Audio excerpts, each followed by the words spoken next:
All right, everybody, welcome back here to Versus Live. My name is Corey Baumeister. I'm Ross Merriam. And don't forget, we got Rob in the booth taking questions. Say what's up, Rob. What's up, Rob? All right, he is good. You switched it up on him, and he was right on it. I know. Don't forget to tag at SCG Tour if you want your questions answered by moi or Ross. And don't forget, we are also sponsored and powered by SCG and Carnox chairs. So head over to carnox.com/SCG if you want to be as comfy and fashionable as us and get 10% off one of these fantastic chairs. You will not be able to buy socks and sandals to be as comfortable as Corey. Oh, yeah. That you'll have to go somewhere else. That's sold separately. Yeah. Yeah. Socks and Sandals look is sold separately at your local Walmart. Is my Max is the place I go for fashion. You know, it works. So we are continuing our modern exploration here, getting ready for SCG Philadelphia, kind of testing out some of the interesting decks that Throne of Eldraine has made an impact on, cards that you might see, decks you might see at SCG Philadelphia for this team event. I know Ross will be there. I will, and I will be in the modern seat. So. Ooh, excellent, excellent. So make sure and go say hi to him and ask him every question you've ever thought of in your entire life ever. Also, ask him to sign your Phoenixes now that no one plays them. Yeah, yeah. I've signed so many of those in the last year. Well, now they're actually worthless. So yeah, it's fair that you can ruin them with a signature. Yeah, at least they're not like the discrepancy in their value is decreased as well. Yeah. Because their overall value is down. So I actually should feel good about that. All right, so the matchup we're going to be playing for match 2 here, we already got done with Paradoxal Urza, which would be my choice for SCG if I would have been playing the modern slot, even though it didn't look that good. I was defeated by Ross's Death Shadow deck in round 1. Now, round 2, I am pretty excited. We are playing a little Bant Collected Company deck featuring Stoneforge Mystic, Collected Company, a couple 1-drops, couple cool tutor effects in our 1-drop slot thanks to Ranger, Captain of Eos. Yep. That's the right one, right? Yeah. Okay. We got a Hex Drinker, River, or Giver of Ruins. Just a lot of cool stuff we can do with this Bant Coco deck. Yeah, I'm a big fan of these Bant decks. I don't know if you necessarily have to be Collected Company. I've liked lists that top off at like Jace, you know, for example. But the combination of Noble Hierarch, Giver of Runes, Stoneforge Mystic, Icefang Coatl, Spell Queller, other good value creatures. You have Deputy of Detention. You have Knight of Autumns in the sideboard, and Ranger Captain of Eos, like you mentioned, and then your Path to Exiles. Maybe you got some counter spells out of the sideboard, some additional counters for the unfair decks. You got a lot of built-in card advantage to grind through these fair mirrors, and now you have Throne of Eldraine Superstar already, like before it's even in a paper tournament, seems to be the most hyped card in the set. Oko. Yeah. So apparently good enough for modern. Doesn't seem like it to me, but honestly, I have not played with it yet, so we are going to find out. Yeah, just turn. Yeah. Well, I mean, you get to turn like Oblivion Stones into Elks or something. Yeah. You get to turn people's Battle Skulls into Elks, so you don't have to worry about those. Yeah, and then the germ just dies. Yeah, nice. The germ just dies. They can't even bounce it to their hand. It loses all its abilities. Oh man, it produces, how the mighty have fallen. Yeah, it produces a lot of just like haste damage against like a Jace. If you have an artifact lying around, they have to worry about Oko attacking their Jace for 3, which against the Bant deck they normally wouldn't. They're snap brainstorming. So turning Urza into an Elk, huge. Yeah, so there's huge deal. There's definitely a lot to like about what it does. Only 2 here. We got some Teferis too. I think it's just a really great deck, and I haven't had a ton of time because I've been exploring a lot of the Emery, Mox Opal decks. But if I were looking at a fair deck, Bant is where I would be. Yeah. We played an insane Bant match where you were on Bant and I was on a snow kind of Saheeli deck, and that might have been one of my favorite matches we've ever played. It was just unreal, cool, interactive decks. You were doing so many interesting things on your side, and I was doing so many cool things on mine. It was really a great one. Yeah, there's just so much built-in card advantage to these Bant decks, and they play Stoneforge Mystic so well. And then I think Noble Hierarch, it's always been up there, ever since Humans broke out as this one of the pillars of the metagame, when Humans and Spirits were big. But it never really gets the same acclaim as being sort of, quote, busted as Faithless Looting, Ancient Stirrings, Mox Opal, which is sort of the unholy trinity of modern. Yeah. I honestly think Noble Hierarch belongs in that group. That card is just so good. Yeah. And the mana advantage, it's hard to explain exactly how important that is, but it's just like you're playing a turn ahead of them. Yeah. And like in modern, Modern, when the threats are so powerful and they cascade so well, getting them out a turn ahead is key. You establish your clock against the combo decks, then you get to hold up your spell quellers and your other counter spells. You get to your collected company sooner, and suddenly you have this huge battlefield without really losing that many cards out of your hand. And then just how it affects combat. Sometimes your 3-power creature attacks when it otherwise wouldn't. That's a Noble Hierarch that's basically dealing 4 damage. Exactly. 4 damage out of nowhere, because otherwise you'd have to hold back up against a 3/4 or something like that. Yeah. So I love Noble Hierarch. Yeah. And I do too as well. And honestly, just green-based aggressive decks are, always been kind of a soft spot for me. I mean, green-white tokens from back in the day, we've seen it on Versus Live a few times. Still my favorite deck of all time.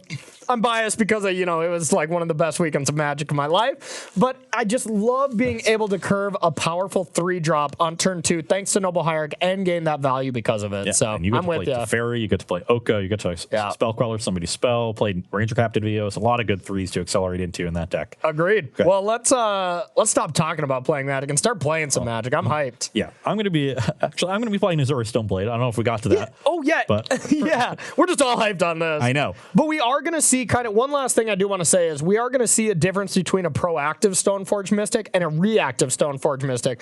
This is something we explored on week 1 of Stoneforge being unbanned, but that is an interaction that we are going to kind of see here. Yeah. We've seen this Azorius Stoneblade deck took shape very quickly after the unban. There's not anything fancy going on here. No Throne of Eldering cards, but definitely a deck you should be prepared for and watch out for this weekend in Philadelphia. And I think this hand's a little bit too awkward here. We're a little slow.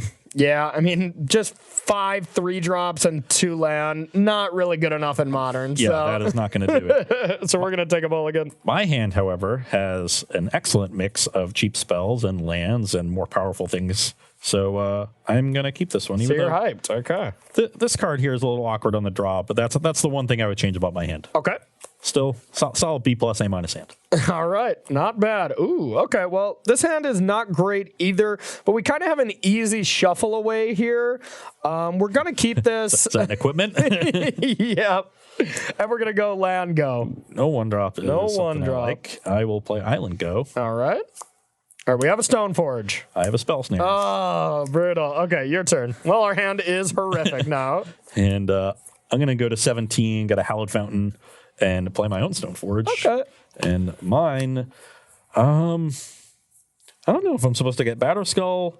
Batterskull is kind of easy for you to deal with, I think, if you pump up the battlefield. But I'm also not sold on how good this other sword is. Pro green is nice. It should get through a lot of your stuff. And I think me having a lot of extra mana is really good. So I kind of like that. I am baffled that this card is in this deck.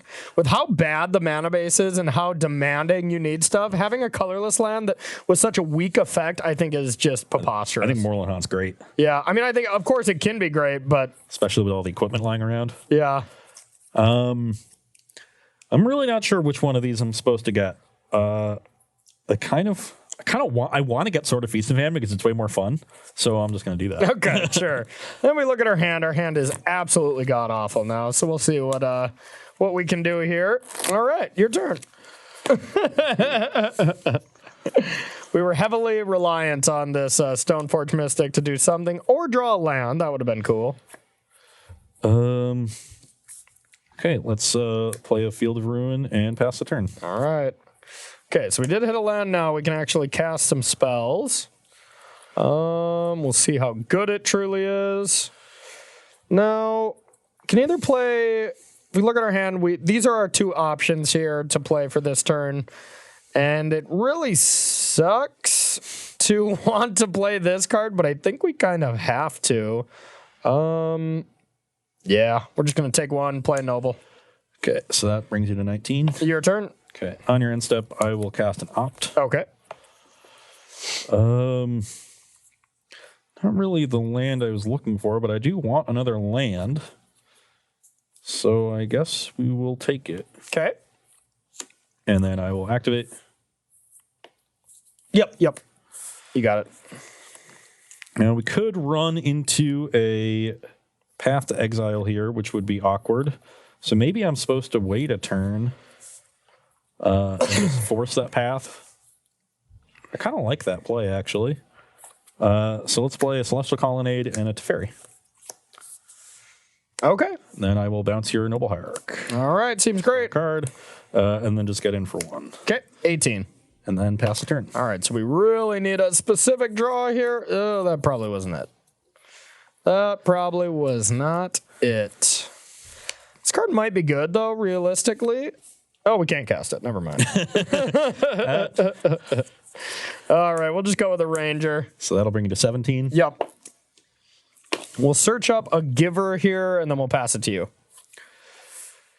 Yeah, I really needed that Noble Hierarch's mana. All right. Giver. Plus this Teferi. Okay. Equip here. Okay. And I don't really want to give you a land, but I'll do it if it means getting in. Okay. That's going to be exiled. Oh, sure, sure. Don't think you want a sack in response. No, probably I not. think you want the land. Yeah, we really need the land, but I guess we do need this color as well. I'll play a Stoneforge Mystic. Okay. So I'm going to untap my lands anyway and get a Batter Skull. Okay. And I'll attack for 3. All right. So that'll bring you to 14. You'll discard Ice Fang Quaddle. 14. Untap all my lands here. Okay. And think I'm going to be passing the turn. All I think I right. want to tap out for this Batter Skull. Probably not. Yeah, you're up. All right. So now I think we're just so horrifically far behind that we have to just really kind of make some plays and just hope they're good. And I know you have a Batter Skull, right? Indeed you do. Okay. Let's see. So we can play like these two if we really want. Seems pretty weak. We could just go for this, which is what I think we probably have to do. Then it'll get countered. We'll lose and cry. I mean, I just don't think these two cards are impactful enough, so we'll play this. We have to do it at main phase thanks to Teferi. It's a counter and And draw. we'll concede. I was going to play a Jace. Oh, yeah, no big deal. Untap my lands. Probably hold up Snap Cryptic. Seems like you would have easily had this game. Yeah. Yeah, I mean, just the mana problems of not being able to cast my spells is a problem. Who would have guessed? Never would have thought. Yeah. All right. Well, what do you think? Should we play one more game one since that was kind of a non-game? Sure. Okay. Get a little bit of see what the deck can do before we start bringing in some sideboard cards here. While we shuffle up for this second game one, you got a question for us, Rob? Yes. Victor Wilco was asking, do you think that Bone Crusher Giant in the Traverse Shadow deck you played earlier, is it really worth the one-off slot? You know, I haven't played a ton with the deck, so I can't say definitively. Yeah, I like Murderous Rider for sure, but Bone Crusher seems a little weak. Yeah. Sometimes you need, like, the deck operates on a pretty low land count. So, you know, Yeah. the Traverse into, was it Swift End, is 4 mana. That's tough. Sometimes Yeah. you need to kill something for 3 mana, which Yep. seems a lot more doable. And there's a ton of targets for Stomp in Modern. You know, Stoneforge Mystic, Giver of Runes, most humans, Emery. So you know, the one Emery's a mana good the one mana I think makes a pretty big difference. So the question you always have to ask yourself is how good is a 2-damage spell? You know that when the Jund Shadow decks initially emerged, Tarfire was actually a pretty well positioned removal spell. Yeah. They were playing It's 2 or not 3 only copies. it helped Tarmogoyf, but it also was just, a solid removal spell. Yep. They eventually moved away from it because people reacted, started playing more 3 toughness creatures and Yep. fewer of the good hits for Tarfire. And so that's the question you have to ask yourself. It's not what this card is underpowered, so I shouldn't play it. It's, how well does a 2-damage spell line up? And right now with Emery being, talked about and played And quite a hyped, bit, yep. and Stoneforge Mystic, I think it's worth it. Yep. Nope. That's a great answer. Being able to find it is just better than playing a Lightning Bolt in that spot. Yeah. Yeah. As a one of. Yeah. Because then you have 5 of them. Yeah. You have five copies. All right, so I'm going to go first. Sorcerer card advantage. Like sometimes you'll Yep. cast it and play a 4/3, and but with the format being as fair as it is and interactive, that card advantage shouldn't be underestimated. Yep. Nope. I 100% agree. All right. So looking at my opening hand, I'm already snap keeping. Just looking at my my 2 first lands, 2 cards. or just land noble. No. All right. We are going to keep here. Our hand casts spells and stuff, and we get to play Magic this time, so that's cool. Playing Magic is fun. Playing Magic is way more fun than not playing Magic, so. Speak for yourself. I would very much prefer if you just never played Magic. 'Cause every single day we show up and you're just like, yeah, I'm all to 5. Yeah, there you go. We're down to 7 viewers in 3 weeks. Worth it. Worth it. My hand is not great, but I think it's still a keep. You just gotta, like most hands with this deck aren't gonna look like super awesome. They're just reasonable mixes of stuff. And same here. We got some value cards. All right, we're gonna go with a Thicket and a Hierarch. Go. I am going to play a Flooded Strand and pass. Okay. We're going to try to not get spell snared here again because that's not cool. So we're going to take 2, play a sword. That's pretty good. We're going to scare you. Okay, your turn. Let's crack this fetch and end step and get a Hallowed Fountain. Yeah, sometimes just drawing these drawings, just drawing Sword of Feast and Famine, I think is fine. Just drawing Batterskull, not fine. Yeah. Not fine at all. If only you had a Stringaroo Geist now. Yeah. You'd be all set. Actually happier seeing Sword than I am most of the other 2-drops. Like if that was a Teferi, or even an Oko, or like Ranger Captain, I think I would have been a little more afraid. Yeah, I mean, more than likely this is not just going to work next turn, but the threat of it having around some turn, I'm going to find a hole where I can sneak it through, and it's going to be pretty nice.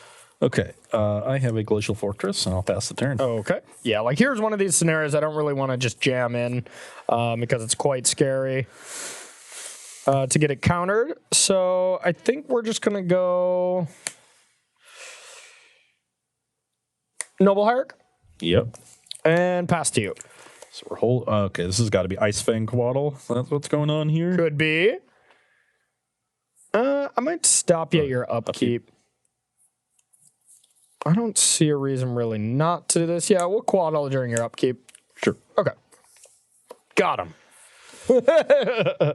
So, Sunken Hollow, Bantu's Last Reckoning, yeah. Island, and pass the turn. All right. We're going to untap. Now, we'll play this Thicket. I don't know how many Wraths you play in this, but it's got to be some amount. Usually I see 1 Verdict main, and maybe there's a second in the sideboard. Okay. Sometimes there's 0. That's fair. Now, I think we'll just... now we're going to try to start putting this sword to the test here. I'm going to attempt to equip here. That will be fine. Okay. And we will... cast another Noble. Yeah. Attack. Bring it in for a lot. Okay, well, definitely pathing this. But okay. One good thing about the sword is it has forced me to use a Path Exile on a creature I would never want to Path Exile normally. Never want to path, yeah, exactly. So I'll get this, and then I will pass it to you. Yep. So, Engineered Explosives. Deputy of Detention would be pretty solid. Yeah. I'll play an island and pass. Ice Fang Quaddle. I am going to Mana Leak that one. Okay.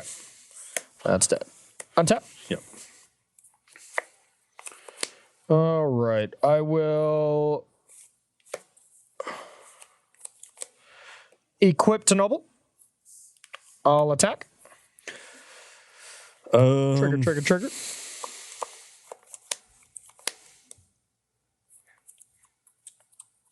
So this is an attack for 5? 5, yep.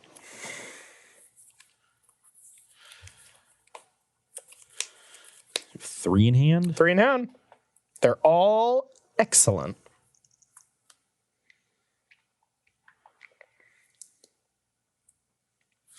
Yeah, it's a tough spot for you. I'm going to respond. Collector Company? Force of Negation. Okay. That's pretty good.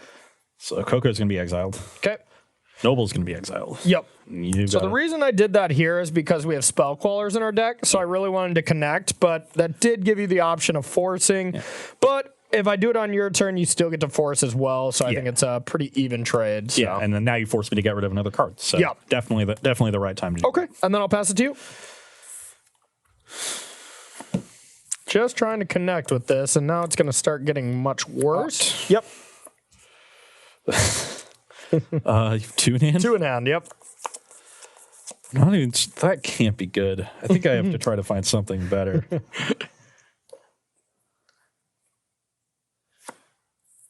By the way, I'm very jealous of your creature collection. Cute puppies here.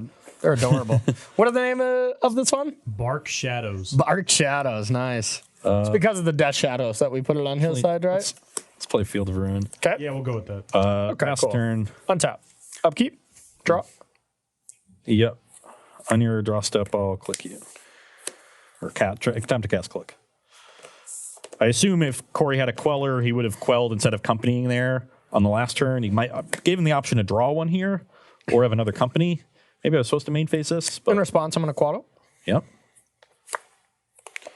It resolves. Who would you like to Target target? All right, I will. In response, path. I will get an island. Okay, 2 lands. Not the worst to see. All right, and then I'm going to sack. Go to 17. We'll get a dual land here because our mana is perfect at this point. Doesn't really matter. What was the other land in here? Is a Vista, right? Vista, yep. Yeah. So I'll go to 17. You're still at 20? I'm at 19. 19. Fetched on turn 1. Okay. And then we'll equip Noble. Yep. Attack for 4. 4. Yep. I'll go to 15. Your lands will untap. All right. Discard this plains. Discard that plains. Do I want to re-equip? I think so. We'll re-equip to this Ice Fang, and then we'll pass to you. And you see the end result of all this trading. Like I've been 2 for 1 so many times that we both have 6 lands in play, and Corey just has 4 permanents. Yeah, pretty much. Yep. And the sword is really what did it all. Otherwise, I would have just been sitting here taking a little bit of damage. So maybe I was wrong in saying that the sword. The sword really just put you in a weird spot where, like, look at your path targets. Yeah. A Noble and a Quaddle, you normally just wouldn't have cared. Yep. Oh, that's no help. Can do some destroying. Yeah, I guess. Want a shortcut doing both? No, because I want to save 1 for the Moorland Haunt. Oh, sure. Yep. So I'll just get. I guess I'll wait till you draw because you can draw a basic. I don't know. Okay. I don't think you have that many basics in your deck. I guess I'll just take the breeding pool Okay. and I'll get a plains. I'm not sure how many basics I have either. All right, so we'll go with the forest. How many you got there? How many basics? How many basics? Well, I'm not telling you. I'm your opponent. Nice try, Ross. All right, so I will play Vista, and I'll crunch in here for 4. That's for 5, right? For 5, yep. Okay, I go to 10. 10, all right, 3-turn clock. And then I'll play a Giver of Ruin. Not bad. Then I'll pass it to you. Supreme Verdict would be nice now. That would be good. Pass the turn. All right, I'll sack Vista down to 16. Moment of truth. I know we have one. I know we have at least one. My guess is there's only the 4. Maybe there's another forest. Everybody at home knows because they can see the deck list. Yeah. So There might be another forest. coming on top. Yeah. Okay. All right. 5. I will go to 5 and discard this spell snare. Okay. Oh, before you discard, let me. Now that's the real question: is do I want to play this? Probably not. I think I just want to be conservative in case you draw a Supreme Verdict. So I'll pass to you. And that's another Field of Ruin. All right. All right. Excellent. Few too many lands, not enough interaction there. Yep. Kept Yep. My opener was 4 lands, double path, click, which like if those paths were lightning bolts, if I was like a Jeskai deck, that hand's great. Yeah. Well, just in general, I mean, Jeskai preyed upon these fair creature decks that would pop up, like Bant Spirits and stuff like that. And honestly, if we're seeing a shift into kind of the decks like that, Jeskai Control, my baby, could come back. I don't know if you know this, but Modern, like the first deck I ever played in Modern was Tron because, I mean, whatever. It scared me. I was a standard player.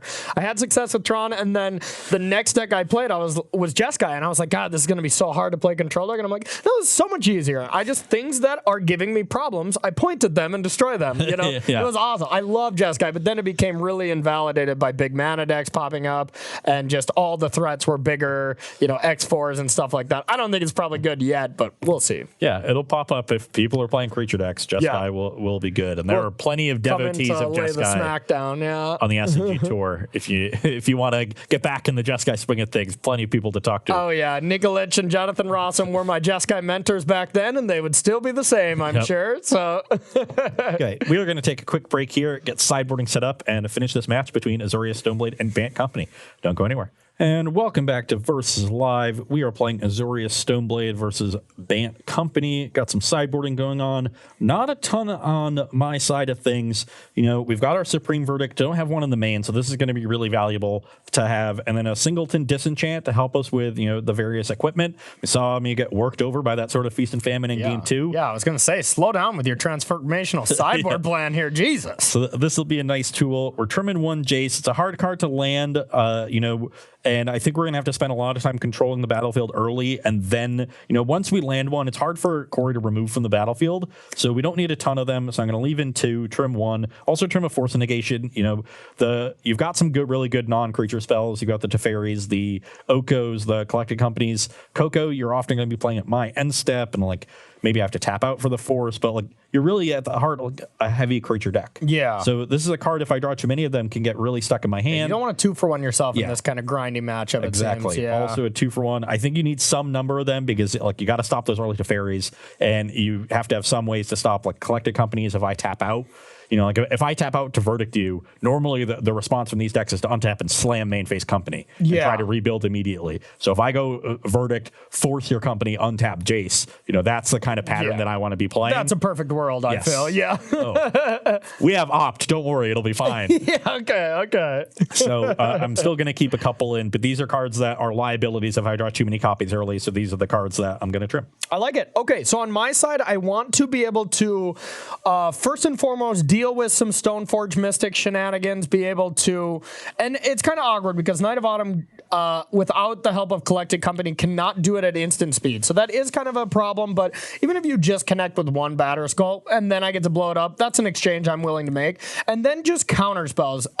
Unified Will is not necessarily my favorite counter spell, or just magic card in general. I tend to really dislike this card, but when you have Noble Hierarch, Unified Will and Noble Hierarch are pretty much besties. Being able to counter anything from your end for the low price of 2 mana, I think is going to be very good. And the fact that it's non-conditional counter spell, the condition of having more creatures is fine, but non-conditional in the sense where I can counter a Planeswalker, your Stoneforge, or a counter spell, just really counter anything from your deck is very versatile. Yeah, and it's really important, not just in this matchup, but in Modern, you've got to be countering Primeval Titan, you got to be countering, Karn or big sweepers, Scapeshift, counter Paradoxical Outcome or Urza. Yeah. So that every deck has 2 things, a creature or a non-creature you want to counter. And you just don't have a lot of room for these counter spells, so you're playing the one that is most wide-ranging. Exactly, I like it. And then we're taking out Deputy because you don't play enough permanents during your main phase that I truly care to get rid of. Sure, if I can get your Stoneforge, it's okay, but I'm going to be on the draw, so unless I have Noble, I can't get your Stoneforge. And even if I do, if you path it then, you get 2 equipments. It just seems bad. And taking out a couple paths just because you don't have that many relevant creatures. What am I going to do, path a Snapcaster? Seems bad. Feels bad, man. Feels bad. Usually if you're pathing a Snapcaster range, the game is not close. Either you're attacking for lethal damage or I am drooling on myself and I don't know what to save paths for. All right, so this is going to be our game 3. We played 2 game 1s, went 1-1. One I didn't really do anything, and the second one you didn't really do anything. So hopefully we get a good game 3 here. But Rob, you got a question for us by any chance while we're waiting? Yeah, JP Vascu just wanted to know, or just asked, why no Veils? Why the Unified Wills instead? I am a huge fan of Veil. I mean, an absolutely huge fan of Veil, but it doesn't really counter, a Jace from hitting. It doesn't counter a Supreme... Well, I'm going to take that one back. Spellqueller gets Supreme Verdict. That's true, but it doesn't counter, a Wrath of God or something relevant. It just counters counter spells. So if I'm trying to play a deck to just force through spells, I would be playing Veil. But that's not necessarily what I'm trying to do. I also want to counter stuff like you said, Primeval Titan, Scapeshift, Karn. Veil doesn't do that. So because of that, Veil's not a card I think you can play in really high numbers. Yeah. If you can squeeze one in the sideboard, that would be good. The matchup where I think it would really shine is against like Jund Shadow, where it can counter a discard spell while cantripping. It can counter their Fatal Push, their Dismember. Yeah. And so that's a lot of things it does. And it while generating, card advantage, it'll be really good in a matchup like that. But then you play against green-red Valakut Scapeshift, and you're looking at these Veils when they're playing Prime Times and Scapeshift, and you're like, if this was a unified will, it would be insane. Yeah. So it's a more well-rounded card that's just good against everything, I would say. All right. Okay. So you're going to be on the play. And bit of a slow hand on my side. But once again, a reasonable mix of stuff. I think I would mulligan this on the draw, but I think it's keepable on the play. And we look at my hand. I have my mana base is perfect. I have things to do. I mean, this is just a slam dunk keep. Hell Fountain tapped. All right. So we know the coast is clear for our 2-drops. No spell snare can get us now. If only we could cast them. Got a little Simian Spirit Guide action. All right, so I'm definitely going to play a Noble Hierarch. I'm just not sure if I want a Breeding Pool or I want a Temple Garden. And I think the answer is, do I need extra white or do I need extra blue? Or do I just want a forest? I think we'll go with extra blue and get a Breeding Pool here and then pass it to you. Important to leave your basics in your deck against the Path Exile Field of Ruin matchup. Yeah, exactly. The 2 damage is usually not the most relevant in this matchup. So I will go to 17 for this. I will play an island and pass the turn. Okay. 187 Annihilation wants to know, Ross, why do you keep lying about streaming? I'm not lying.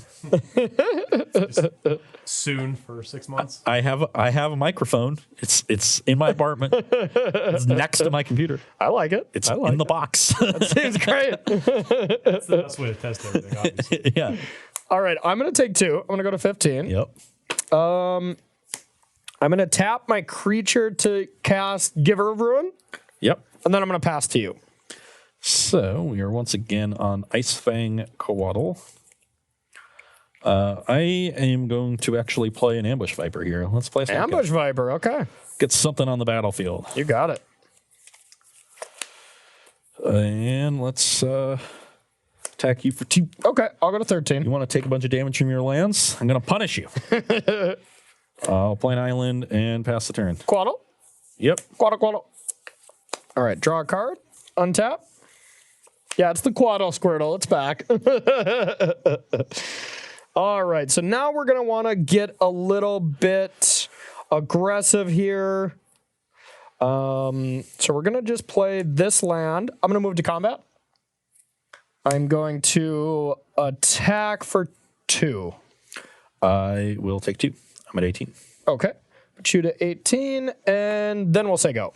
On your end step, I will play Vendilion Click. Vendilion Click. That's a good one. That I might want to say something about here. I'm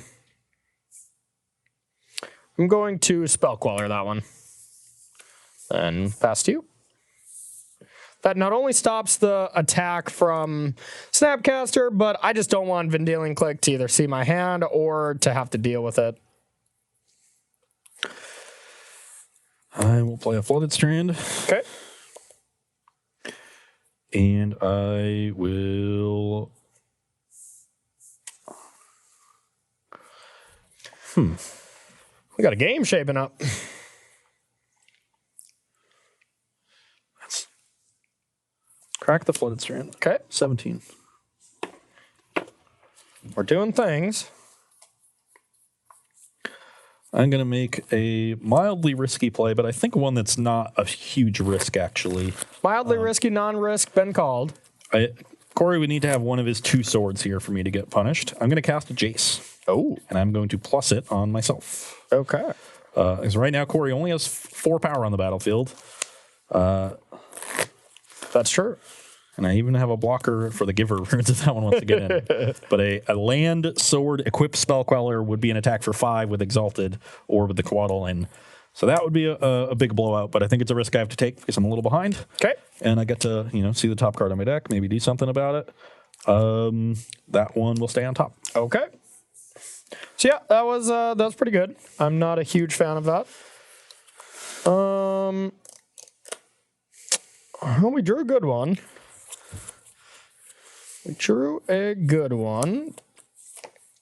I think I just want to play this a little conservatively, though, and just attack with Spellqualler to Jace. So with Exalted, Yep. Jace will go to 2. All right, and then I will cast Moorland Haunt, and gonna leave Noble untapped, and we're just gonna go Knight of Autumn, Yep. and we're just gonna make this one bigger. Yeah. Try to just put some offense down, and I'll pass it to you.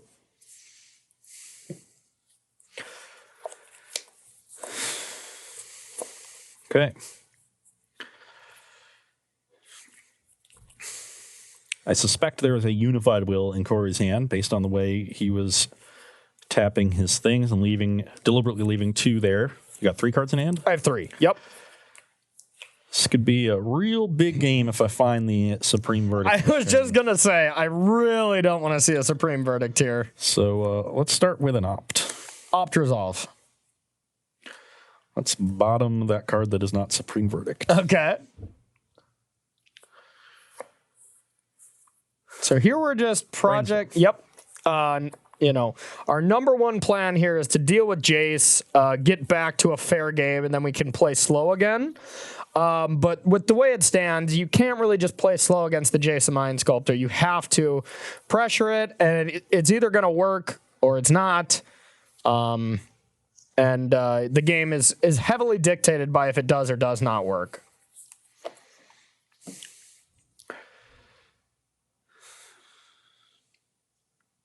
Okay. Let's play a Misty Rainforest. Okay. Let's crack this fetch. Okay. You're at a 16? 16 to 13, correct? Yep. Okay. Let's play get an island. Okay. Supreme Verdict.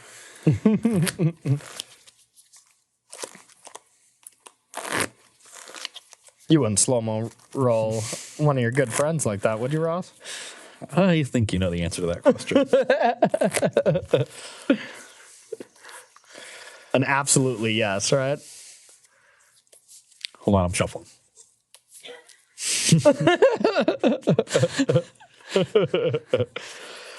Pass the turn. Okay. On your upkeep. Okay.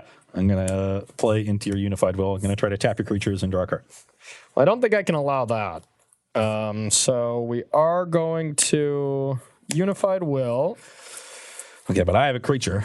Yeah. So let's count. We go 1, 2, 3. Carry the 3 4, divided by 5. pi. 5 versus 1. We get rid of that. Yep. Okay, I'm going to draw. Ooh, that's pretty good. That was pretty good. Okay, so we're going to go like this. And we're going to go this at Jace, this at you, this at you.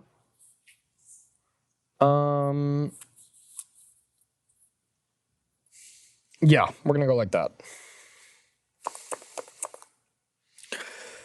Okay, I will take 5. I'm at 11. 11. I'll take 1 down to 12.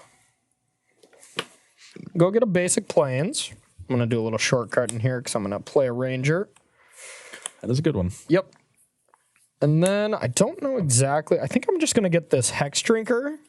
That's a nice one to have sitting in your hand in case I verdict. Yeah.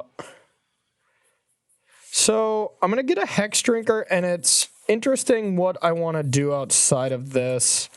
You're tapped out. Could sack the Ranger Captain. And that's what I think I am going to do. I don't want Wrath to happen. That's how I just like automatically lose. And I think if I can get one more attack in, I think I will probably be okay here. So I'm going to play Hex Drinker. And yeah, we're going to sacrifice it. On my upkeep, right? Yep. It's this turn, right? Yep, Yeah, this so you turn. want Yep. upkeep. Okay. Does give you the option to play stuff during your upkeep, but Oh, I don't have a lot going on, so I am going to just blow up that Moorland Haunt before it does any damage. Yeah, it was going to actually start to be good, that's for sure. and then I will pass the turn. Okay. So we're going to untap. Anything at upkeep? Nope. All right, we'll draw.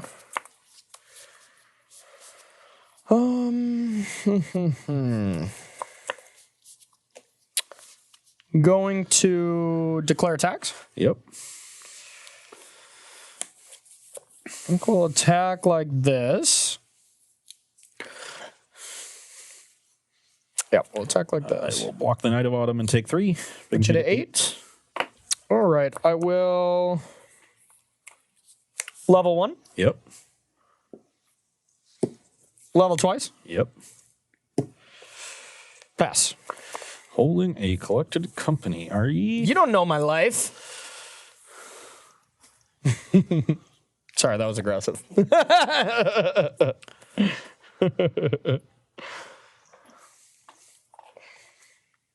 So I'm at 8. You're at 8. I'm at 12.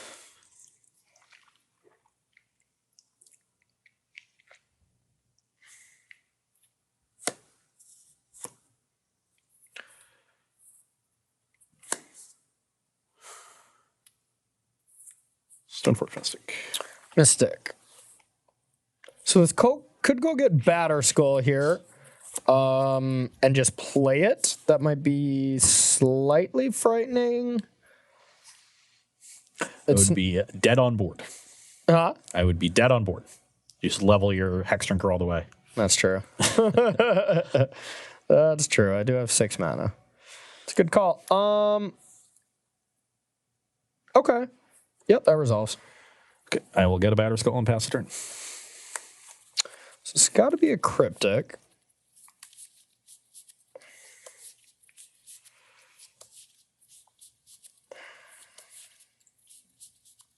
All right, I'll untap. Yep. Upkeep. You're good. Draw. All right, look at our hand. We're just going to want to play this nice and slow and steady. We have enough on the board here to be able to do some good. All right, we're going to level. Yep. All right, so now it is a 4/4. Pro instance. Yep. And I will declare attacks. Yep.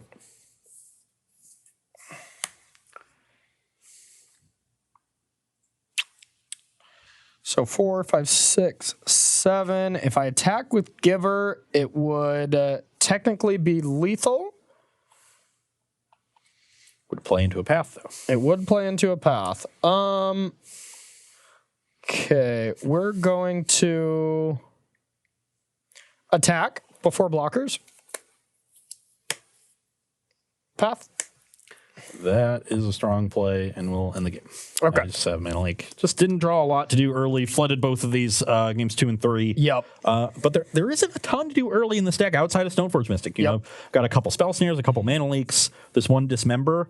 And I was able to, in game 1, have Spell Snare into Stoneforge Mystic, which was great. Spell Snare when you're on the draw is insane. Yeah, but in the other games, you know, Path was my early spell. They weren't good. In this game, I just didn't really have a lot to do early. I started on turn 3. I thought that might be okay on the play, but never really found a way to catch back up. I had that one, you know, I set up the turn with the Jace, managed to untap with it, but then my draws off, I left the opt on top, and then I opted, you know, like Spell Snare to the bottom, draw a land, brainstorm into land, Mana Leak or something, or land, leak, just cards that didn't affect the battlefield, and that was a problem. Yeah, and honestly, we saw from our end the proactiveness of this Stoneforge Mystic, even though I didn't play it. I mean, I did have a Mystic, but I was able to play a small amount of threats where I was like, okay, especially post-board, to give myself a little bit of board presence and be ahead on board, and then just sit back on Spellcaller and Unified Will, and no matter what, I basically had tunnel vision when I had these in my hand.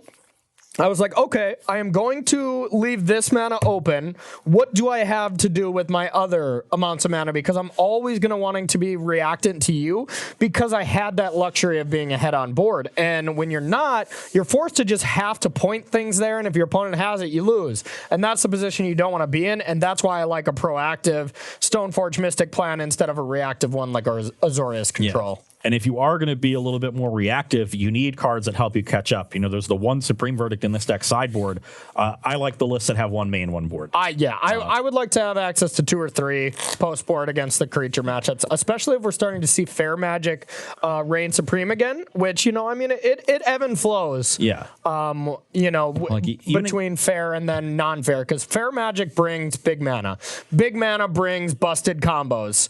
So it's a rock, paper, scissors of what you want to answer. And right now we're in fair, so I wouldn't be surprised if Tron doesn't have a great weekend or Scape Shift. Yeah, but these Azorius decks are pretty well set up to be those kinds of big mana decks with a lot of main deck counter spells. You get your one threat down, and it's a Stoneforge Mystic either gets Batterskull or Sword of Feast and Famine, both very high pressure cards, and you use your spell snares, your forces, your leaks, your cryptics, your maps to just stop them from doing things. But when you fall behind to these creature decks, it becomes a problem. We're not seeing a lot of humans around. Their spirits has all but disappeared, and so the push to have these more removal spells in your deck isn't there. We used to see Azorius control decks playing Oust as an additional thing, like next to Path to get their meddling mages or just an early noble. We saw decks maybe with Terminus or multiple sweepers in the main deck, and now we've seen a push back toward some counter spells. But these are the kind of matchups where you get punished in. Yep.